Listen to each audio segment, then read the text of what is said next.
Hello, welcome to Module 6. This is linear programming with the word problems. By the end of this module, you're going to know how to optimize real-world situation. It's involving linear inequalities, and then draw conclusions on what is the best fit.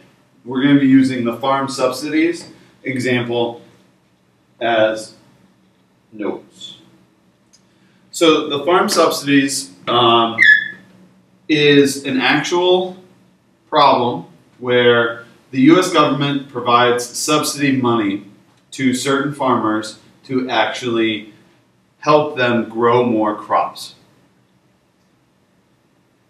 In this situation, if we look at situation number 1, suppose a farmer has 200 acres of land in which his family can plant any combination of corn and oats. Each acre of corn is planted requires 2 worker days of labor and costs the farmers $10. Each acre of oats is planted requires half a day, worker day of labor and costs the farmer $5. And then suppose the farmer gets $30 in revenue for each acre of corn planted and $20 in revenue for each acre of oats planted.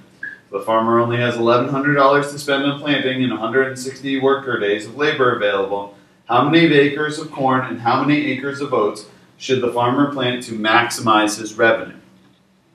So you're confronted with this situation. So the U.S. government is actually paying the $30 and the $20 to help farmers grow crops. But what you need to do is you need to actually be able to create equations based on this. So the first thing to do is to identify the variables in this problem. To do that, you need to look at the question. What is the question asking me? The question is asking me how many acres of corn and how many acres of oats should the farmer plant to maximize his revenue. That tells me that that is my variable, okay? So the x in this case is going to be acres of corn, and the y is going to be acres of oats. Because that is what I'm actually looking for. I can always find it through my question. Now the trick with this is I have to write inequalities based on this. So I start looking at the numbers in there. Okay, so suppose a farmer has 200 acres of land. I'm going to highlight that as this light blue. 200 acres of land on which the family can plant any combination of corn and oats. So they're not telling you which they're planting, it's just a combination of the two. All right. Each acre of corn is planted requires 2 worker days. All right, so there's a number, but it has 2 worker days. Okay, so I'm going to highlight that green of labor and cost $10. And it costs the farmer $10. So I'm not going to put the worker days with the cost. Those are 2 separate things. Okay, so now I go each acre of oats planted requires half worker day. I'm going to highlight that in green. And costs $5. And that is going to be yellow. Suppose the farmer gets $30 in revenue for each acre of corn planted and $20 in revenue for each acre of oats planted. Now we're talking revenue, which is different than cost. Revenue is like the profit. So I'm going to highlight that in purple because those are 2 different things. Okay, the costs and the revenue are different things. If the farmer has $1,100 to spend, Okay, if they have $1,100 to spend, they're spending it on the cost, whatever things cost. So I'm going to highlight that yellow. I'm planning in 160 work days. Well, work days I'm highlighting as green. Of labor available, and we know the question. Now I've highlighted all these numbers with the units. Now I can start creating these inequalities. So to create these inequalities, I'm going to create the worker days equation, the the cost equation, and I'm going to create an acres equation. So if I look at this 200 acres, okay, I have no idea what combination of corn or oats there is. It could be any combination. So I know that that is going to be x plus y has to be less than or equal to 200. It has to be less than or equal to 200 because I can't plant more than 200 acres. That is my first equation. Now I'm going to do my worker days equation. So I know there are 2 worker days for each acre of corn. Corn is x, so it's going to be 2x plus a half day for the oats. So 1/2 y cannot go over 160 work days. That's my second equation. My last equation is the cost equation. You see that I have 3 things highlighted yellow. So I'm going to say it costs the farmer $10 for every acre of corn, $5 for every acre of oats, and I have to stay below the $1,100 that I have to spend. Those are my 3 inequalities. They're called my constraints because those are what I have to stay within. I cannot go over 200 acres, I cannot go over 160 worker days, and I cannot go over the $1,100 that I have to spend. Those are my constraints. So now the second step, or the third step, is that I actually have to graph all of these equations. To graph all of these equations, I need to solve them for their y. So for my x plus y is less than or equal to 200. I know I can just subtract my x on both sides. So y is less than or equal to negative x plus 200. That is one equation that I have solved. For my farmer equation, I have 2x plus 1/2 y has to be less than or equal to 160. I have to subtract my 2x on both sides.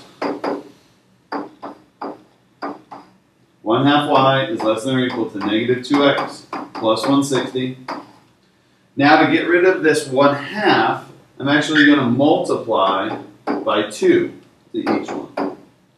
If you think of half as dividing, okay, 1 divided by 2, to undo this, I'm multiplying each one by 2. So I'm left with y is less than or equal to negative 4x plus 320. I have that one solved for y.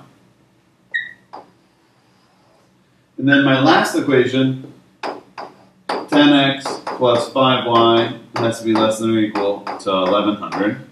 I again start by getting rid of my x.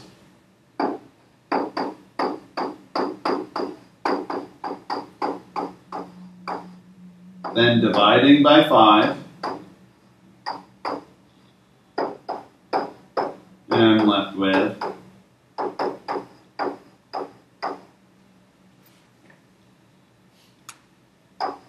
negative 2x plus 220. Now I have them all in y equals mx plus b form, and I can graph them. Now, the graphs of these do not come out nicely. So you first have to label the axes by 30. Then I start graphing. So my first graph is going to start at 200, which is a little below this. I believe I made that blue. And it's just going to go down 1 over 1. So as long as these axes are the same, down 1 over 1, down 1 over 1, down 1 over 1, until I get to down here. I can then draw my graph like that. Okay? My next graph will start at 320, which is way up here, and go down 4 over 1. 1, 2, 3, 4 over 1. 1, 2, 3, 4 over 1. 1, 2, 3. So now I'm drawing a graph that hits here. Okay? And I have my third equation that starts at 220, which is slightly here, and goes down 2 over 1. So 1, 2 over 1. 1, 2 over 1. 1, 2 over 1. And I can graph that.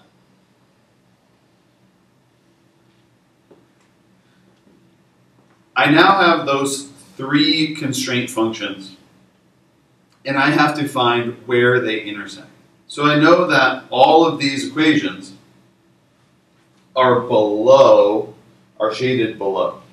So everything is shaded underneath here. So these are all my available points that I need to find. So in this case, I had 3 equations. So there's actually 5 different points that I have. There is one at 0, 0. There is one at 0, 200. There is one right here where the blue and the orange line meet, which is going to be 20, 180. You can estimate that at that point. There is this point right here, which is going to be 50, 120. And then there's a final point right here, which you can estimate to 80, 0. All 5 of those points make up this shaded purple region. So the reason why I do that is I need to find out how to maximize my revenue. My revenue is going to be maximized at one of these points. So I have to figure out an equation that maximizes my revenue. That's what we call the objective function. So if we go back to the problem, the objective function is found by what he wants to maximize. And he wants to maximize his revenue. So the farmer gets $30 in revenue for every acre of corn, and $20 of revenue for every acre of oats. So if I'm going to write my objective function, the first thing I do is I write it as f of x comma y. That's how I write an objective function. And he gets $30 for every acre of oats, so that's 30 x for the corn, plus $20 for every acre of oats, so that's 20y. So that's how much revenue I need to make. So to make a decision on how many acres of corn and oats to do, I take my coordinates that I have, my 0, 200, my 80, 0, my 50, 120, my 20, 180, and my 0, 0. I take those corner points and I plug them in to the objective function. So I do 30 times 0 plus 20 times 200, and I'll get a value of $4,000. That's how much money or revenue he would make if he planted only 200 acres of oats. If he did 80 acres of corn, he would only make $2,400 in revenue. So obviously the oats are better to plant than just oats are better than just corn. But if he plants 50 acres of corn and 120 of oats, he gets $3,900 in revenue. Still not as good as just using all his acres for oats.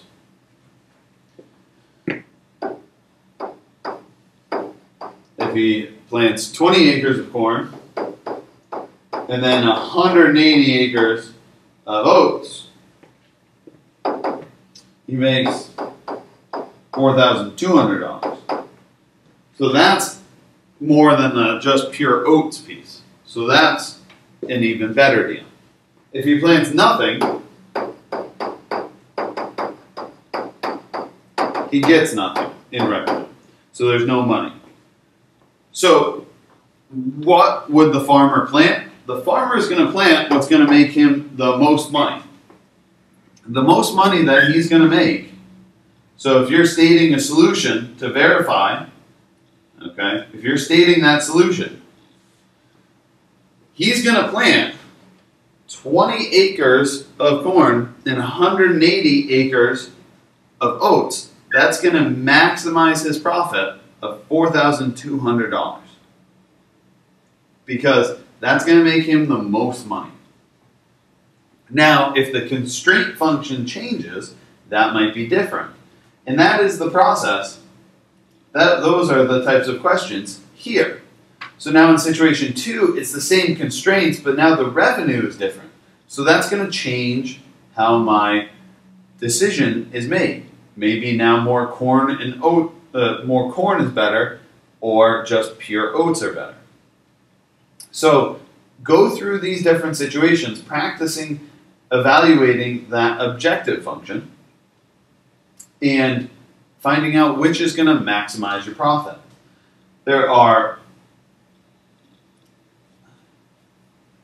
2 situations where you're comparing which one would be better.